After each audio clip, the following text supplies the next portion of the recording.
quante volte ti parli in maniera negativa? Non sono abbastanza, non ce la farò mai, questo dolore non finirà mai, non riesco, non sono capace.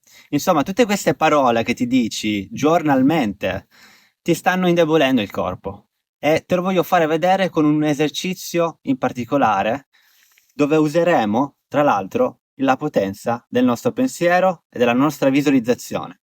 Quindi guardami perché lo puoi fare direttamente poi dopo a casa tua per capire se questa cosa che ti dico è vera o no.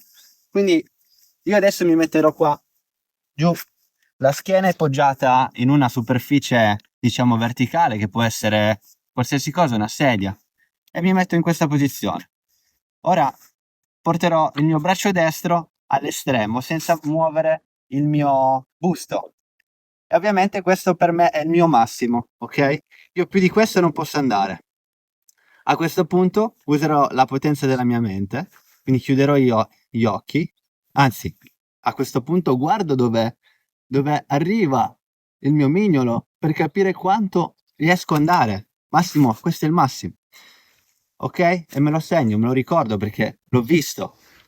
Ora chiudo gli occhi, vado a mettermi in uno stato positivo, rilasso il respiro, magari un'esalazione più lunga, porto in mente una persona cara, magari un figlio, una figlia, un padre, una madre, che ti sorride, ti porti in uno stato di positivo.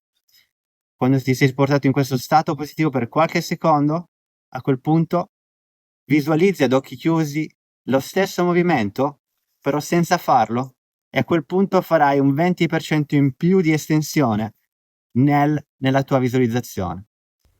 Quando hai fatto questo, riprova e guarderai che hai fatto veramente il 20% in più. La cosa importante è che porti dell'emozione positiva, quindi vedi l'immagine di tua mamma, o di tuo figlio, di tua figlia, senti quella gratitudine, senti quell'excitement, quell'eccitazione, e senti anche quella citazione che questo movimento veramente sarà 20% in più, ti sbalordirai da quanto sarà efficace. Provalo e vedrai la potenza della tua mente, così che d'ora in poi ti parlerai in modo positivo.